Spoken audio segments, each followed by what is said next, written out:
I'm going to talk about some recording stuff that I've left out. I probably should call this, they could all be called odds and ends, odds and ends part two. But I'm going to get into some recording stuff. Um, I did one on people who are addicted to drama, and several of that resonated with several people. Um, the thing on that is a couple of things, but I think it's when you get to a certain point in your life and you realize just how much sort of false drama has been generated around you by people addicted to drama. Um, it becomes really clear all at once, especially when you're free of it, as I am now, because I'm not around other people at all. Um, it's one of those deals where it's just so apparent that it's so needless, but it's a real pain in the ass to be around people who are like that. A couple of things on that, and then I'm going to talk about some recording stuff. My the most recent drama story. One of the only people I see, she drives by like every now and again. My mom lives near here, and she's addicted to drama. And she came by one morning, and there was a new manager, and this is like a trailer park, in suburban redneck hell. It's like, anyway, with that established, she was pounding on my door and just so worked up into a frenzy. And oh my God, she's like, there's a new manager, they're gonna kick you out, I don't know what we're gonna do, oh my God, and all of this huge drama. And I was like, Mom, it's really early. And there was an inclination to get sucked into it. She was trying to suck me in. I said, well, thanks, Mom, I appreciate that. But what I've learned to do, it really helps me, is A, stay in here and now, the what's happening here and now. And then B, in any situation like that, I got rid of her, and I was like, I'm not going to get sucked into this. Let me see what the people actually are saying, what they actually want, what is really going on. But Mom was just, oh, it was the end of the world and all of this. Anyway, what turned out was about 3 months later, I got a nice note from the management that said, would you not keep 2 trash barrels out, But it, with the kind of the with drug and alcohol addiction, drama addiction goes right along with that. I've been exposed to so much of it, and now it's so obvious that it was just needless BS. But there's so much psychology involved with that. But anyway, the people want to suck you into it so that they can have this little something to do. But more than that, it's kind of like they want you to feel like that you're powerless and things are out of control and you have no power. And that really, Dr. Drew talks about this, and it's something I know from other studies and books and stuff. But a lot of it we equate with at this primal level. A lot of the drama and parts of addiction are equated with, you literally feel like you're dying. In other words, things are so out of control that you're going to be killed, or you're going to die if this thing happens or that thing happens. And also in drug addiction, narcotic addiction, it when you're going through withdrawal, it triggers a part of your brain. You have the exact same sensation as if you're dying. So, that's hugely dramatic in itself with drama. So the brain chemistry is, it triggers identically some aspects of your brain. Drama does that drug addiction triggers. So it's an addiction, but and a nuisance and annoyance. With YouTube, I'm going to talk some about recording too. Let's see, YouTube first, I guess. So since YouTube was founded, 350,000 people a day on average have signed up. My face feels like sometimes I've got a hair up my nose or something, beard. But The numbers are incredible and staggering on YouTube. I generally lately around one of my servers has been acting up, so around 20,000 people a day are contacted on my behalf on YouTube marketing, and they're carefully chosen so that I don't spam anyone, or they're very carefully chosen, or contact anyone that isn't open, for that situation. But out of 1% come back. So out of every 100 people that you contact, one of them will hit your site. Okay? That's 1%. Out of that 1% of people, 1% of those people will leave a comment or a like. So it's 1% of 1% of the total. I mean, the numbers are pathetic and just astronomical.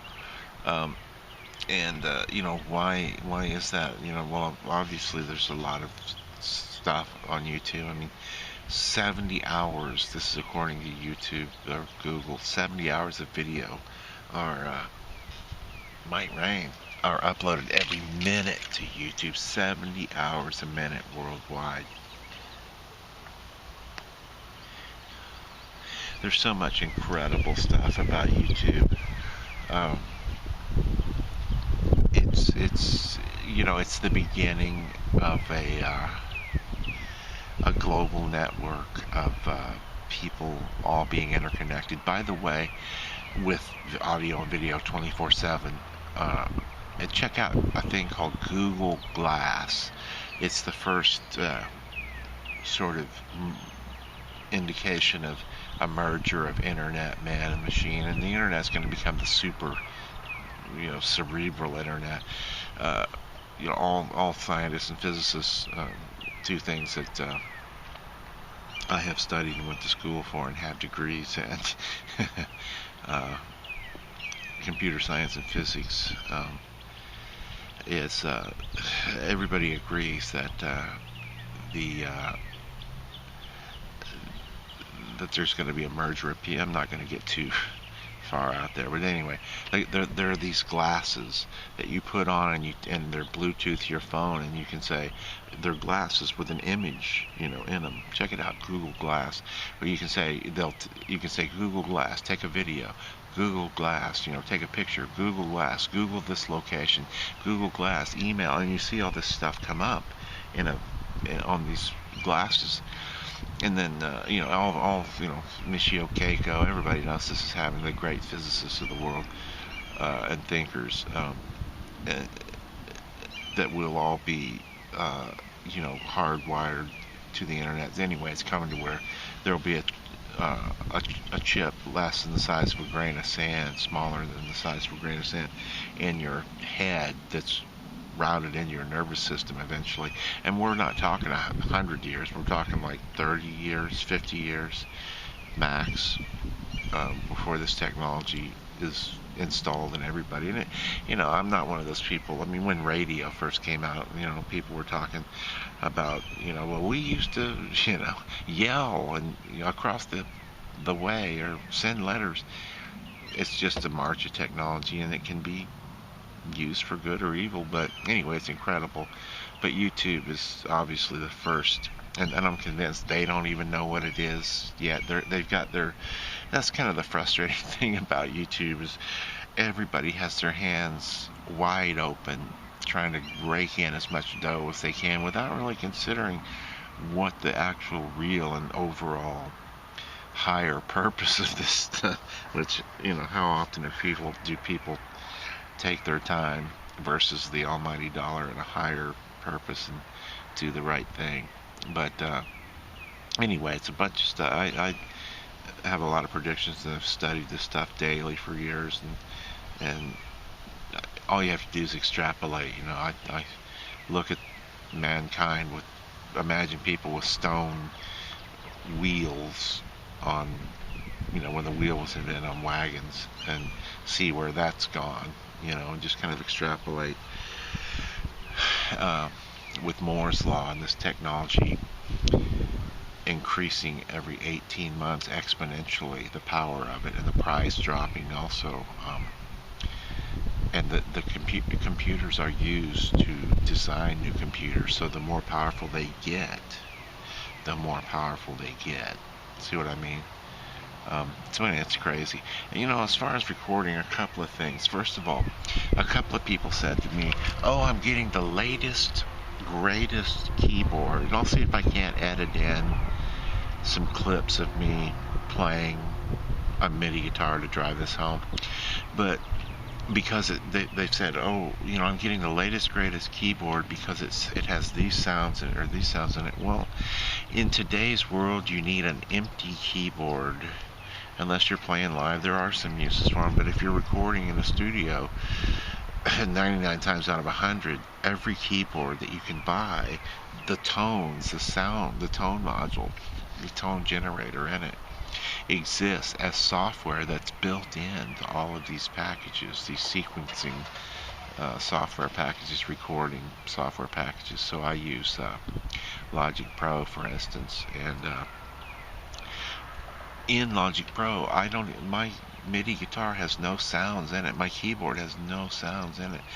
I just plug in and I can call up any sound imaginable and play it with a keyboard or guitar, and they're empty. They don't have sounds in them. They are MIDI controllers. So that's important to know. I'll try it. I don't feel like editing much, but I'll try to edit in some me tracking something with a MIDI guitar. I've got some stuff to do tracking.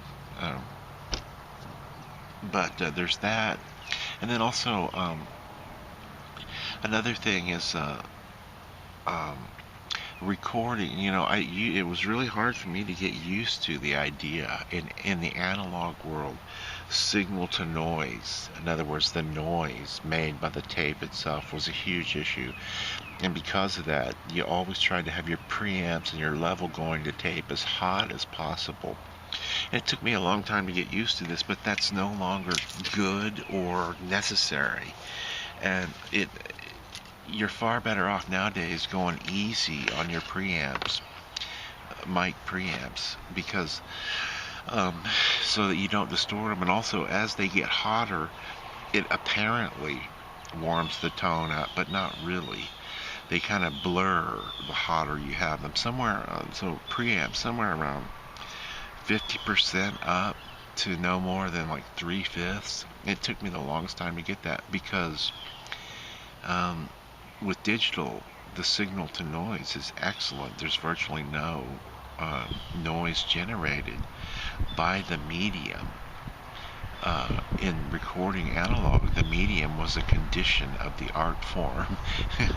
Sounds like Woody Allen, but it really was. So yeah, get a nice, good, pure signal, and nowadays you can do anything with that, and you're far better off keeping your preamps, no more than like half, somewhere a little bit more than half, like 3/5, I like to say. But the more you push preamps, the more they sort of give the illusion that they're warming up, but with the really good ones, that can work. But also, when you push any preamp, you're kind of adding a certain type of distortion. It sounds like warmth, but it's really kind of a smear. And when you start compressing and EQing on stuff, guitars, vocals, whatever, then those gremlins come out, But so yeah, I mean, it's with YouTube, it is really frustrating. I'm not. Well, I don't get frustrated. I learned a long time ago. Stuff happens. That's as it happens, and not being comfortable with that is the what's that Eastern saying? Life is suffering, and the cause of suffering is desire. That's a Buddhist saying. So I try to curb my desires, but I get a lot more action with no effort at all on Facebook, and a lot of people don't seem to get or understand what YouTube actually is. It's a public network, and Well, I just haven't I have not gotten haters lately, and I have not had haters.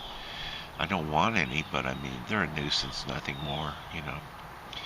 Um, and a lot of drama addicts on YouTube, you know. I get so many communications. I get like between 1 and 200 pieces of spam for every comment posted. I mean, it's crazy. Um, and remember, 1% of the people I contact will come to my site. Of that 1%, 1% will leave a comment or a like.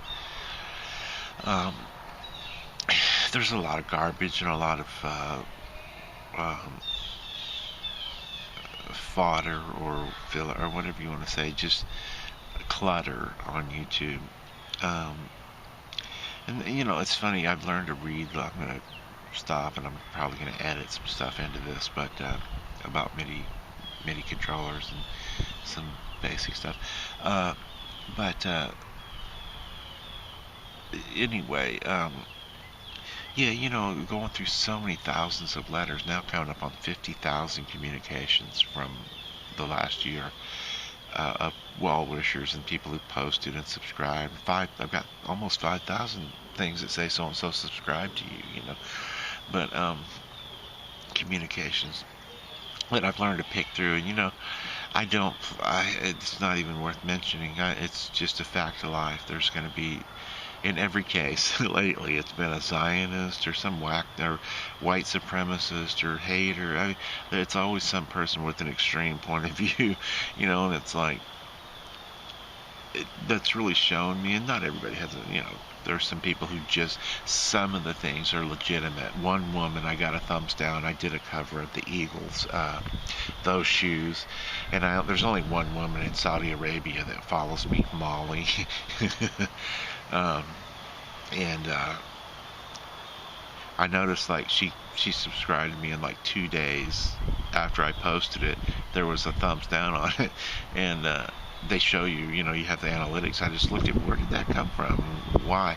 Well, there's a naked girl dancing, or not naked, but you know, scantily clad pole dancer in it, and she's Muslim. So you know, I mean, I accept that. I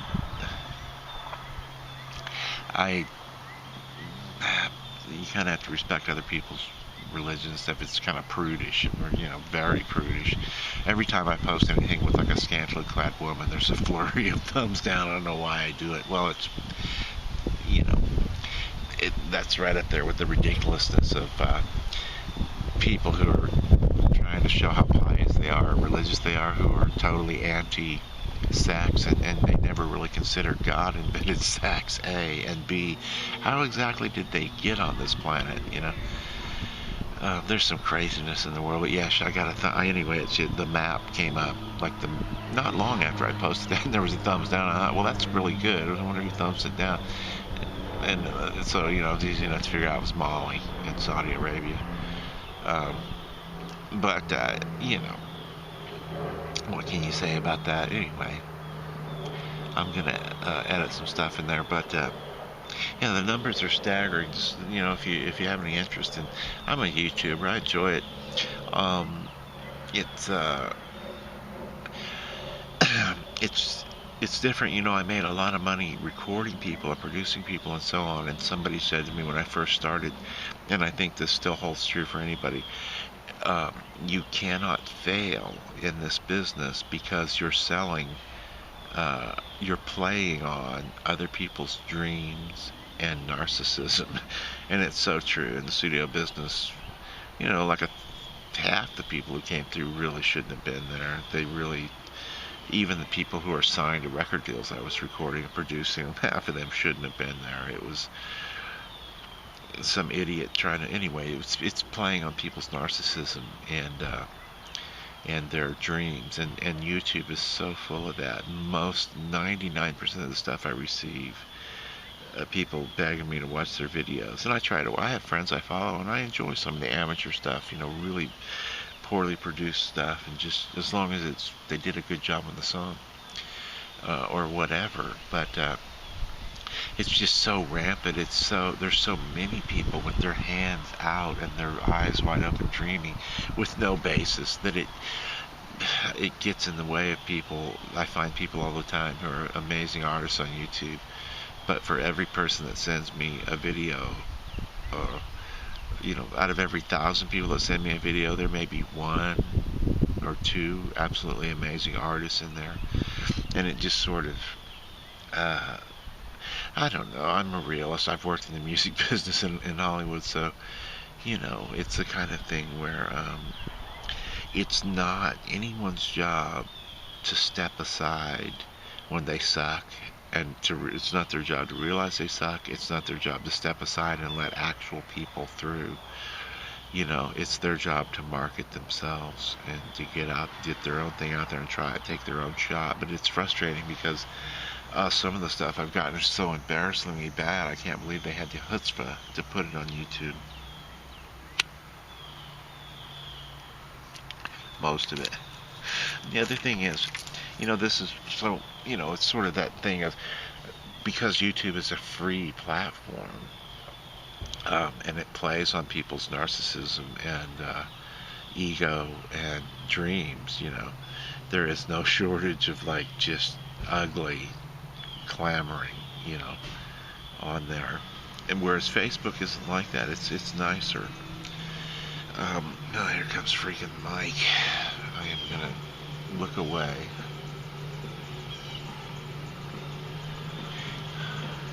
I need to do some editing on this one anyway.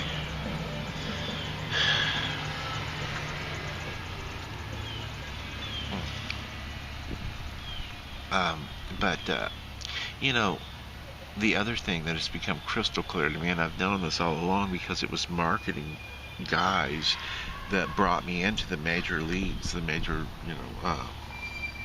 even this really flexible thing, as I talk, it works up, annoys me.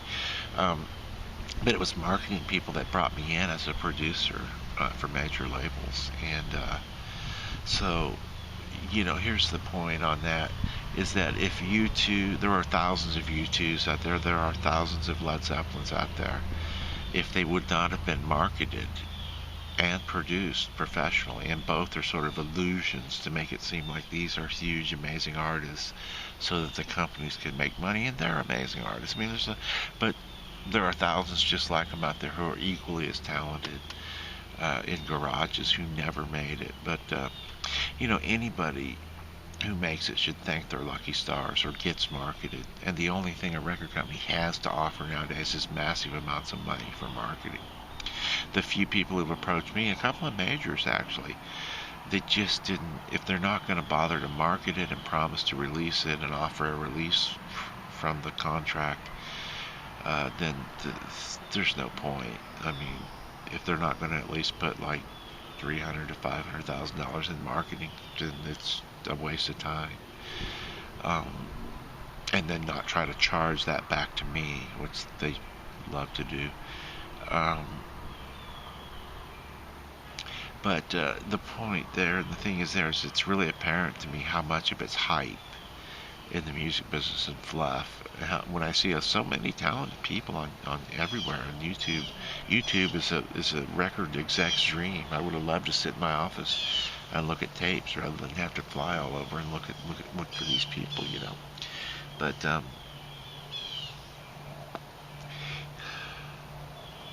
it's the kind of thing where, first of all, anybody who's famous and got marketed, I mean, after you get to a certain level of like the high end of mediocre, hopefully amazing, but most are just the high end of mediocre,